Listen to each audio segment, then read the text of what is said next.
Здравейте! Още в края на тази седмица политическата динамика в парламента отново ще излезе на преден план.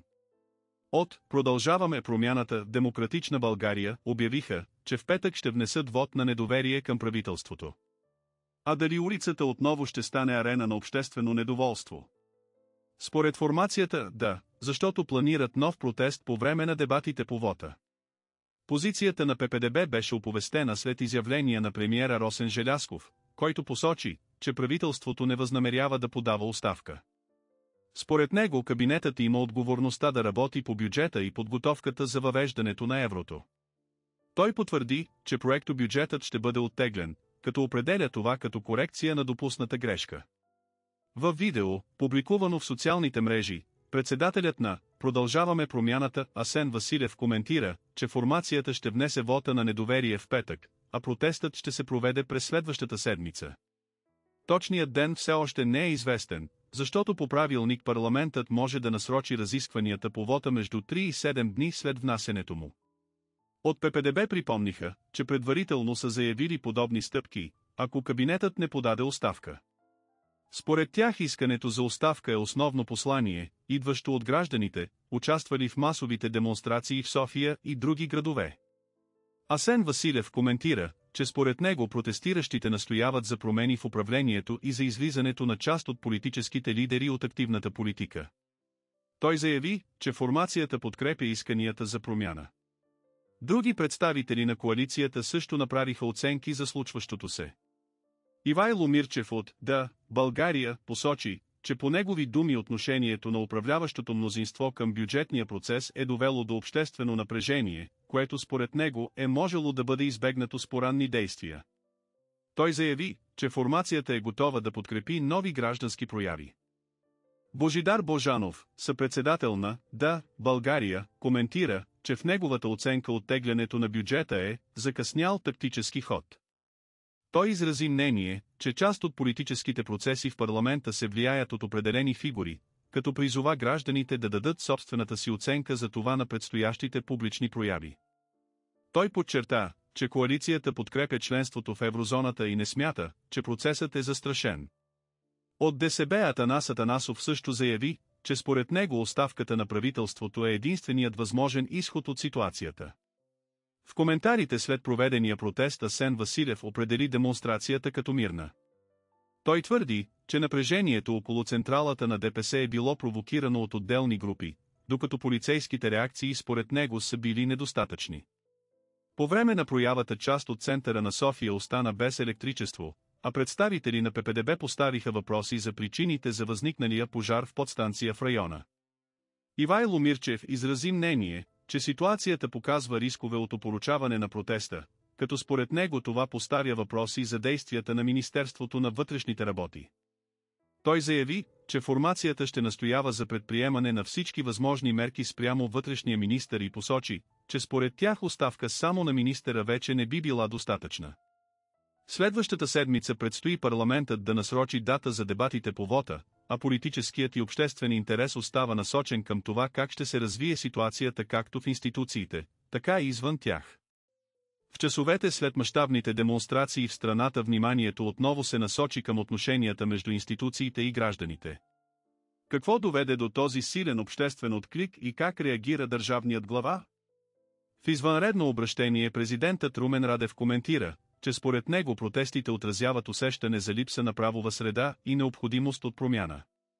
Той заяви, че оставката на управляващите е необходима стъпка според позицията, която изразява, и че правителството според него е изгубило обществена подкрепа. Президентът подчерта, че е нужно единение и запазване на гражданския мир, като призова протестните прояви да не бъдат повлияни от провокации. В изявлението си той описа сегашното управление като коалиция между политически сили с различни интереси, която по негови думи води до усещане за разделение в обществото. Радев коментира, че на протестите са участвали хора от различни поколения, а според него опитите демонстрациите да бъдат представени единствено като реакция срещу проектобюджета не отразяват цялата картина.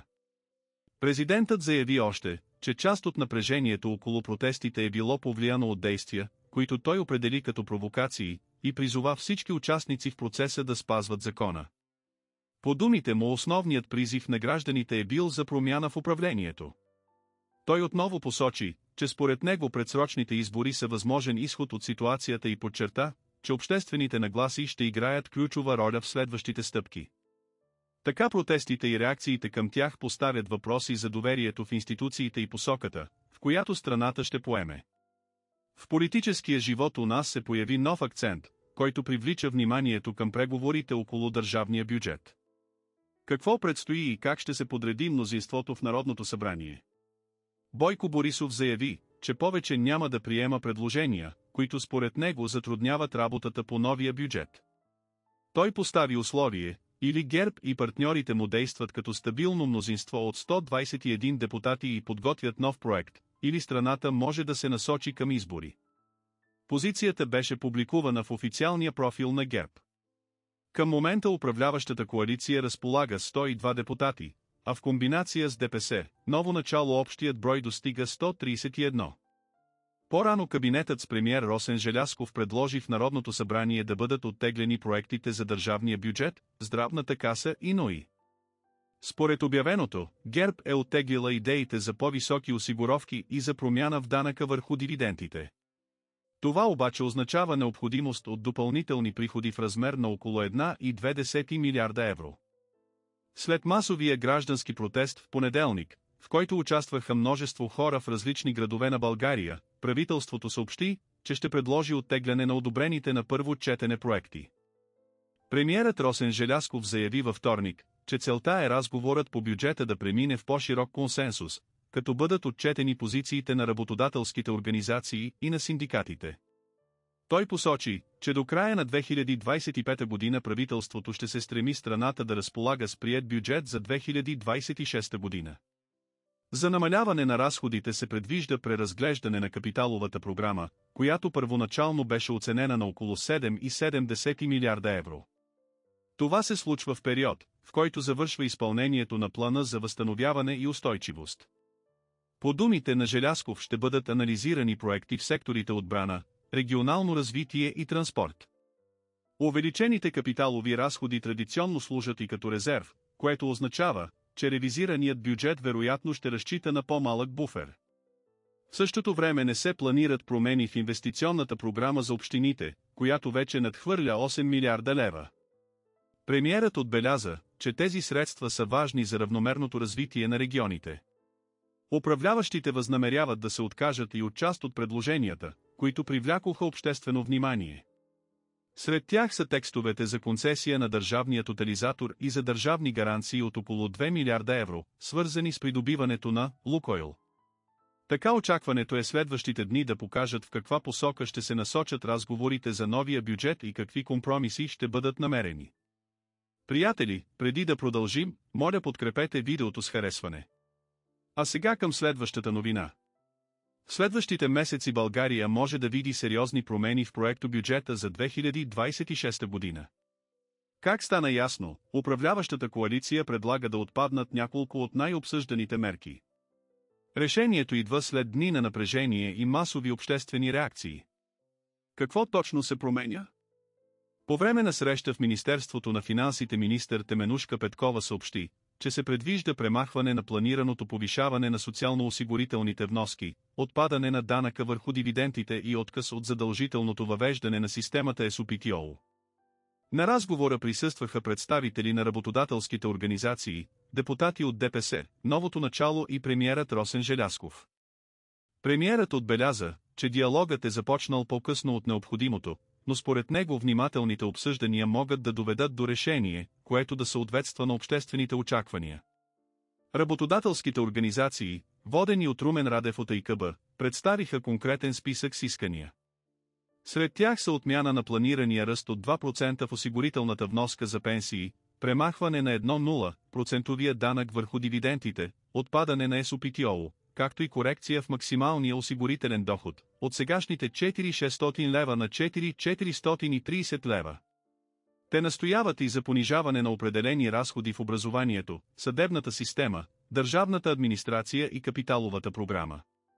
Акцент беше поставен и върху дисбалансите в заплащането в сектор сигурност и необходимостта от подкрепа за недофинансирани държавни структури.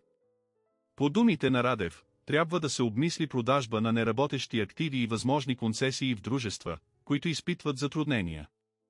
Добри Митрев от Българската стопанска камара подчерта, че настоящият модел на данъци и осигуровки е добре да остане без промяна, докато няма ясна стратегия за реформа. Той припомни, че публичните разходи трябва да са съобразени с реалните приходи, а периодите на растеж да се използват за натрупване на резерви. Пламен Димитров от КНСБ акцентира, че протестите са насочени към защита на труда, а не към отделни професионални групи.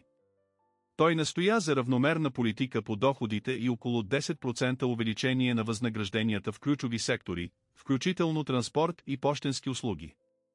Според министър Петкова отпадането на СОПТО означава загуба на приходи в размер на около 320 милиона евро, а отмяната на данъка върху дивидендите – около 340 милиона евро.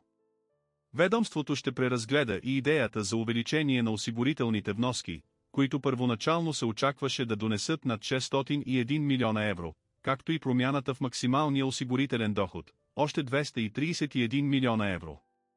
Министърът подчерта, че не се предвижда нов държавен дълг и че ще се търсят решения чрез корекции в капиталовите програми и приходната част. Прегледът на разходите ще засегне основни капиталови проекти, отбранителни инвестиции, регионално развитие и транспортна инфраструктура, общо над 2,1 милиарда евро. Петкова припомни, че през последните 11 месеца правителството е постигнало важни резултати, сред които приемането в еврозоната и актуализирането на плана за възстановяване, което трябва да донесе повече от 1,5 милиарда евро при следващото плащане от ЕС.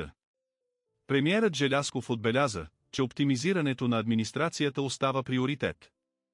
По думите му свободните щатове ще бъдат анализирани внимателно, с цел повишаване на ефективността, а целта е по-добре работеща и по-добре платена държавна служба, без масово съкращаване. Митрев добави, че работодателските организации не търсят големи намаления на персонал, а по-скоро прецизно оптимизиране там, където е необходимо. Разговорите между правителството, синдикатите и бизнеса продължават. Според министър Петкова почти 1,5 милиарда евро от първоначално планираните приходи трябва да бъдат компенсирани чрез корекции в разходите и приходите, така че новият бюджет да отразява както обществените очаквания, така и икономическата ситуация. Не забравяйте да се абонирате, да натиснете харесване. Пишете в коментарите своето мнение. Благодарим ви, че гледахте, и ще се видим съвсем скоро.